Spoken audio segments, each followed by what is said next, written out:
Écoutez, aujourd'hui, je vais vous montrer l'étirement des méridiens. Alors, vous savez qu'en médecine chinoise, il y a une circulation énergétique qui se met en route au moment de la naissance et qui va parcourir organe après organe sur un rythme de 24 heures. Mais là, on va pas mettre 24 heures pour les faire. Et donc là, ça va être un enchaînement de quelques mouvements dont je vous donnerai la signification au fur et à mesure. Alors, pourquoi c'est important de faire ça? Pourquoi ça fait du bien? Parce que vous savez qu'on a un système immunitaire, on l'oublie beaucoup en ce moment, ce pauvre système immunitaire, et il est très performant, le système immunitaire. Et c'est un ensemble, le corps, hein, c'est un ensemble exceptionnel qui a le pouvoir de se guérir, de s'auto-régénérer. Donc, il n'y a pas de souci avec ça, seulement, évidemment, il faut bien l'entretenir. C'est un petit peu comme une voiture. Quand vous avez une voiture neuve, ma foi, vous pouvez faire un petit peu n'importe quoi avec votre voiture. Elle va marcher, seulement elle marchera peut-être moins longtemps. Alors, quand on a une vieille voiture, comme moi, par exemple, puisque j'ai fêté il n'y a pas longtemps mes 3/4 de siècle, n'est-ce pas? Donc, j'essaie d'entretenir mon véhicule le mieux possible pour pouvoir aller et venir sans geindre et gémir à toute occasion. Donc, on va commencer par l'étirement des méridiens poumon, gros intestin. Et vous verrez pourquoi c'est important que je vous indique d'abord poumon. Parce que comme c'est en forme de cercle, quand on va arriver au dernier, eh bien, il se touchera avec le poumon. Et quelquefois, il y a un problème sur un organe, ou sur la circulation de cet organe-là. Et en fait, il faut aller voir en amont ou en aval. Alors, le premier, ça va être comme ça, on crochette les pouces et on tend les index. On écarte les jambes à peu près comme ça. Et puis on va descendre en avant en levant les bras le plus possible. Alors on descend jusqu'où on peut descendre, bien sûr, selon ses possibilités. Et puis on revient tranquillement et là on va aller en arrière. Toujours avec les bras étendus.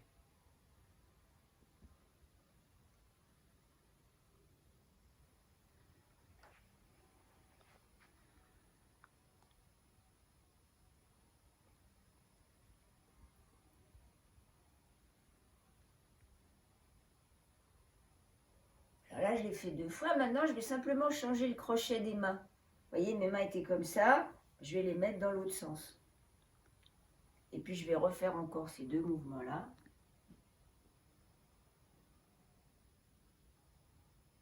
Quand je dis 2, bien sûr, c'est l'ensemble des 2. Hein.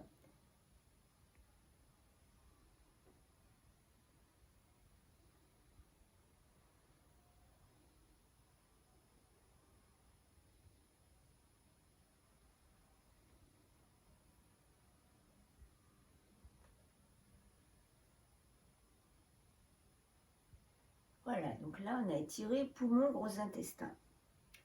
Maintenant, on va étirer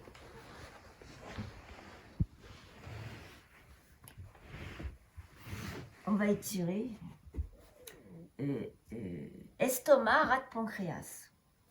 Alors, pour ce faire, il y a plusieurs façons de le faire, mais enfin ça, c'est la plus facile en général. Donc, vous voyez, je suis comme ça. Hein. Là, cette jambe-là, elle est pliée. Et celle-là, je la tiens ici. Et je ne vais pas la laisser s'ouvrir comme ça. Je vais la tirer en arrière, mais en faisant bien attention qu'elle soit ici dans le prolongement du corps. Vous voyez, pour étirer toute cette partie-là. Puis je vais l'étirer comme ça.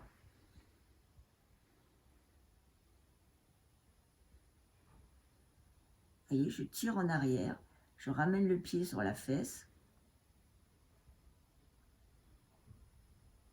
Et puis maintenant, il faut faire l'autre côté. Je vais me tourner. J'ai fait l'autre côté. Alors bien sûr, selon sa souplesse, il y a des gens qui qui peuvent toucher la tête avec le pied. Hein.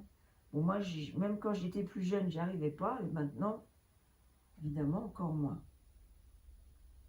Voilà, donc vous le faites, on peut le refaire encore une fois là.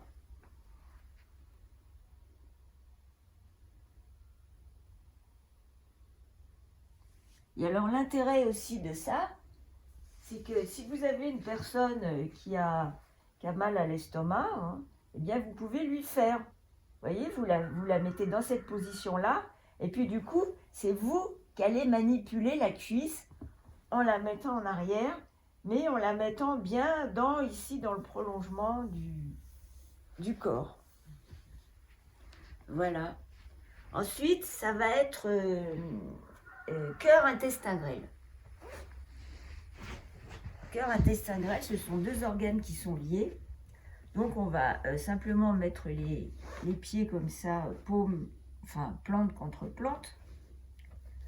On va tenir les pieds comme ça. Et puis on va, alors sans faire des petits à-coups comme ça, hein, ça c'est pas... On va essayer de passer le bassin ici, vous voyez, de ne pas se retrouver tout arrondi comme ça. On essaie de passer le bassin. Et puis on reste quelques instants dans cette position en respirant calmement, tranquillement.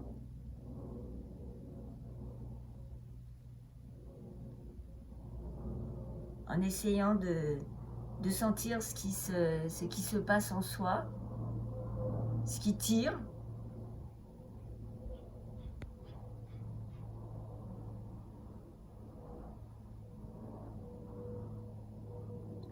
Voilà, ça c'est cœur, intestin grêle, et c'est important de penser quand on le fait, cœur, intestin grêle. Je fais circuler l'énergie dans les méridiens cœur et intestin grêle. Et puis maintenant, on va faire rein vessie.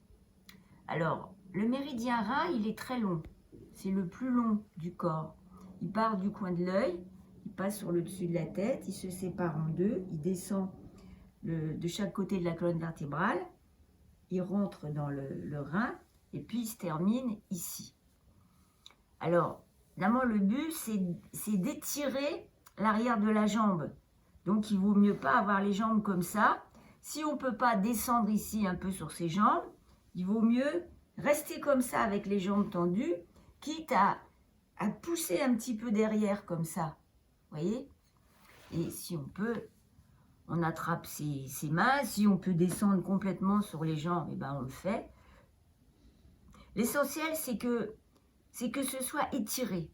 Vous voyez, peu importe la souplesse, c'est pas un concours. Il y a un moment où le méridien est étiré, c'est ça qui est bien. Voilà, donc on essaie de lâcher, hein, et puis on se rend compte que plus on se détend, plus ça va descendre, tranquillement.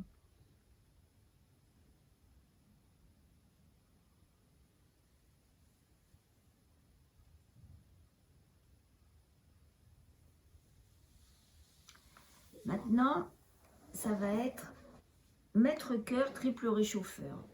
Alors bien sûr, c'est pas un organe qu'on peut voir, hein, mais c'est notre thermostat.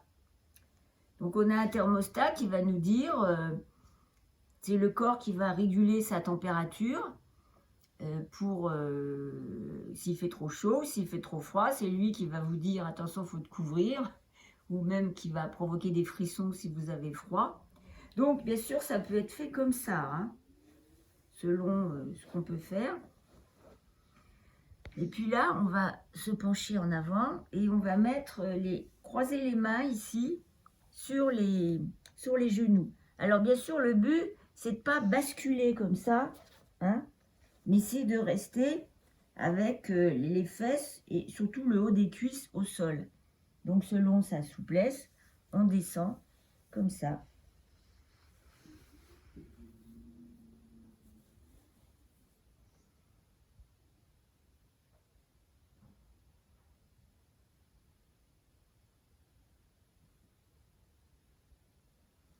va le faire en 4 fois celui-là. Maintenant, on va simplement changer les bras.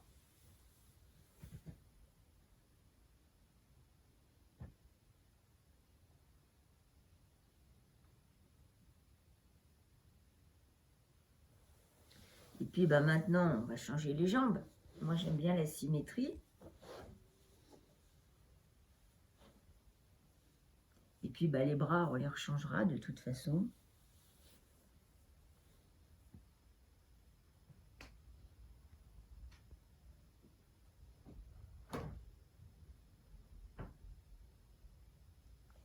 Puis, on va simplement changer les bras.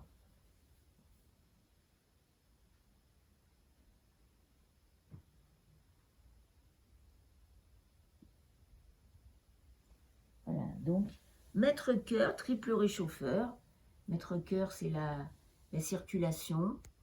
Et le triple réchauffeur, c'est ce thermostat interne que nous avons, et heureusement, qui nous permet de réguler la température. Alors, il sait le faire, hein, on sait très bien que il va réguler la température. En été, c'est pas par les habits qu'on va la réguler, ça va être par la sueur, puisque la sueur, quand elle arrive sur la peau, ça fait une sorte de refroidissement. Donc, ça permet au corps de réguler sa température. Et puis, si on a froid, c'est les poules qui m'ont interpellée. Si on a froid, on va avoir des frissons. Et en fait, quand on a un frisson, c'est tous les muscles du corps qui se bougent, vous voyez. On peut avoir des frissons de froid d'ailleurs, mais aussi des frissons de chaud. Quand vraiment la température monte trop haut, et ben on va avoir des frissons de chaud. Et c'est pour ça que c'est important d'être attentif à ce qui se passe dans son corps. Parce que plutôt que de se jeter sur n'importe quel médicament, moi j'en prends jamais. Je ne fais pas du tout confiance à des médicaments. Et je préfère observer ce qui se passe en moi, manger correctement. Et puis, alors maintenant, eh ben, justement, on va faire vésicule biliaire foie. Alors pour faire vésicule biliaire foie, vous voyez, on écarte les jambes comme on peut. On pose le bras ici. Et ce bras-là, on va l'amener comme ça. Vous voyez, on est un peu comme ça. Et puis bah là, voilà, on descend comme on peut. Alors bien sûr, vous voyez, on essaie de gagner un petit peu du terrain en relâchant. On relâche toujours. On n'essaie pas de tirer, mais on est plutôt dans le relâchement. Et si vous tirez sur un muscle quand il est pas dans une position qui va lui plaire, il va se contracter. Alors que si vous le détendez, si vous le sollicitez doucement, oh bah il va être gentil, il va se détendre. Tranquillement. Maintenant, on va aller de l'autre côté.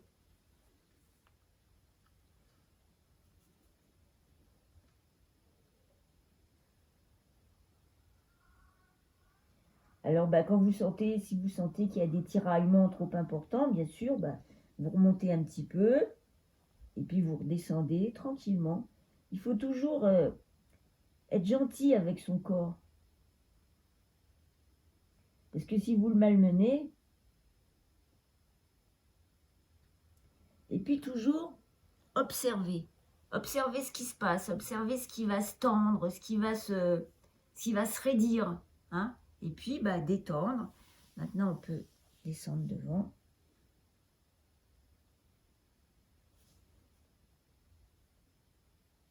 Voilà. Et vous avez remarqué qu'on a fini par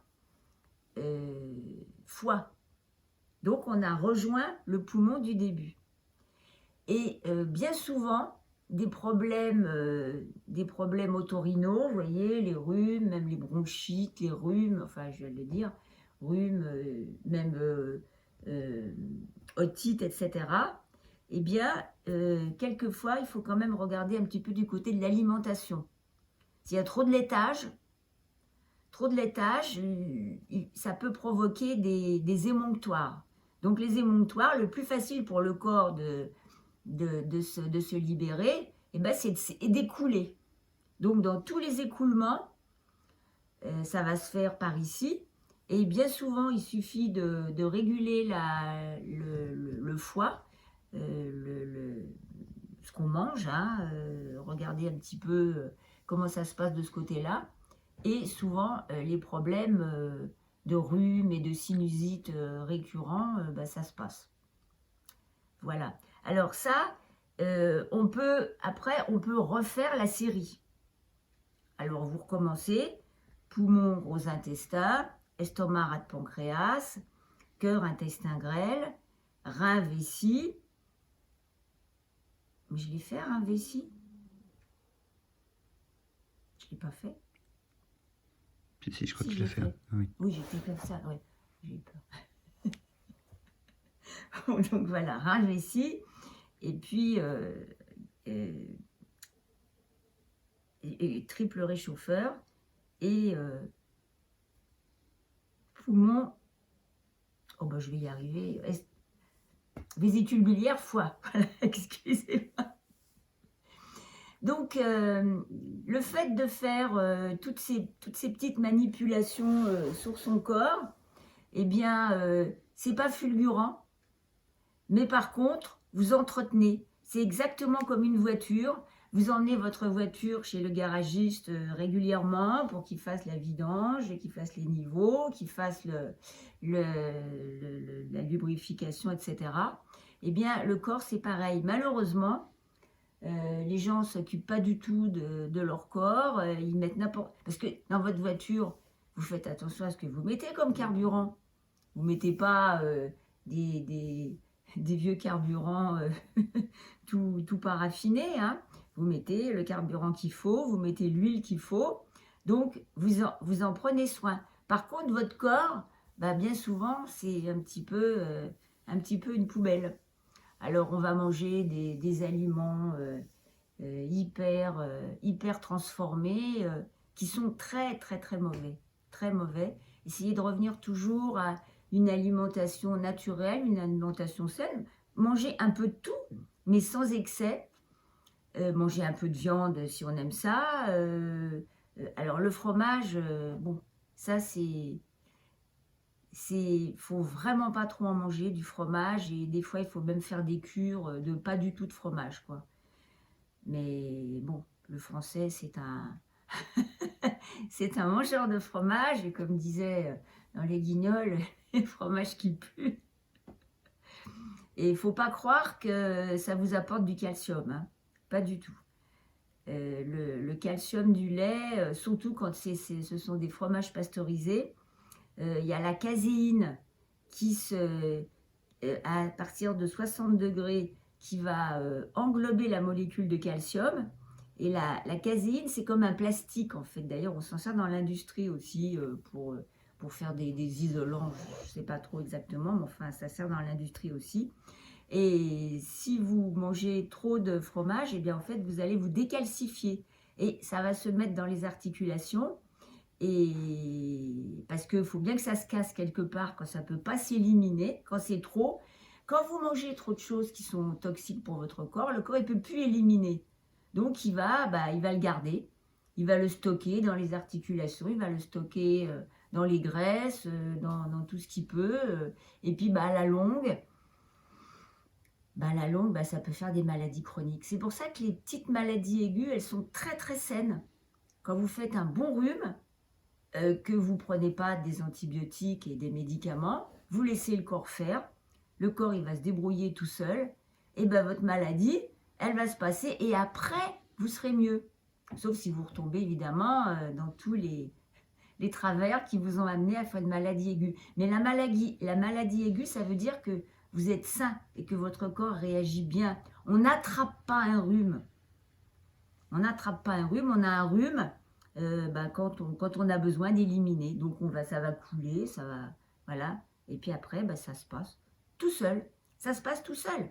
C'est invraisemblable de voir comment, même si vous avez mal de tête, hein, vous avez mal à la tête, je crois que je l'avais déjà dit ça, vous pouvez faire des petites manipulations comme ça sur le crâne. Vous voyez, vous le faites bouger comme un ballon comme ça, vous le faites bouger. Qu'est-ce qui se passe quand vous avez mal à la tête? Le cerveau est un peu congestionné. comme il est enfermé dans la boîte crânienne, eh ben, ça fait mal.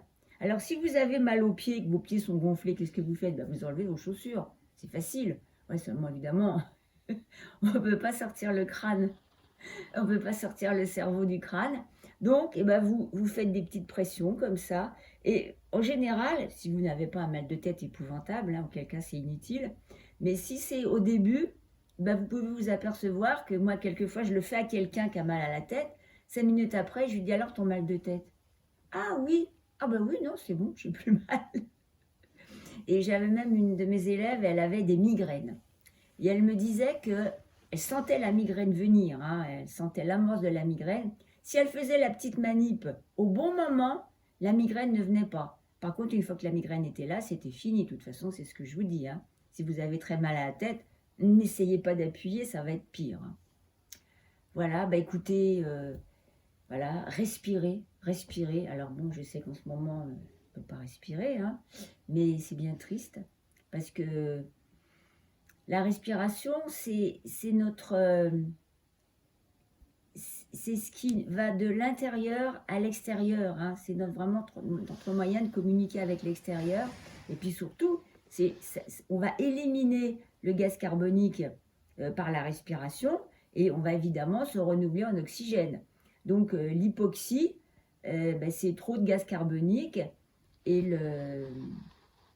non, c'est l'hypercapnie. L'hypercapnie, c'est trop de CO2 dans le sang. Et l'hypoxie, c'est pas assez d'oxygène. Et évidemment, ce qui est dramatique à l'heure actuelle, c'est qu'avec des masques, eh ben, vous êtes en hypercapnie et en hypoxie. Voilà, et ça crée mal de tête. Mais en plus de ça, votre sang n'étant pas oxygéné, ça peut créer à la longue eh ben, des maladies. Voilà, donc respirez, respirez, souriez, soyez contents, surtout quand il y a du soleil. Essayez de trouver la joie en vous. La joie, je sais que c'est pas facile. Moi, j'ai pas la télé, j'écoute pas la radio, donc ça va. Je vais chercher mes infos moi-même. Mais il faut pas se laisser embarquer dans la peur, dans le... Non, essayez de vous débarrasser de ça, d'être vraiment vous-même. Et puis, bah, d'être dans la joie. Vous pouvez simplement, surtout que là, ça va être le printemps, regardez les fleurs, regardez le soleil, essayez de vous enrichir de cette nature. Surtout qu'ici, on l'a, la nature. Donc, c'est plus facile. Voilà. Et puis, endormez-vous en respirant, endormez-vous en ayant des pensées positives. Vous endormez pas sur un film d'angoisse, parce que là, ça va être dramatique, hein. Donc, endormez-vous en ayant des belles images dans la tête, en respirant, en visualisant des fleurs, en visualisant des papillons, des oiseaux, des belles choses, ce que vous aimez, hein. Voilà. Eh bien, écoutez, je vous souhaite un bon étirement des méridiens et puis bah, de prendre bien soin de vous. Voilà, à bientôt.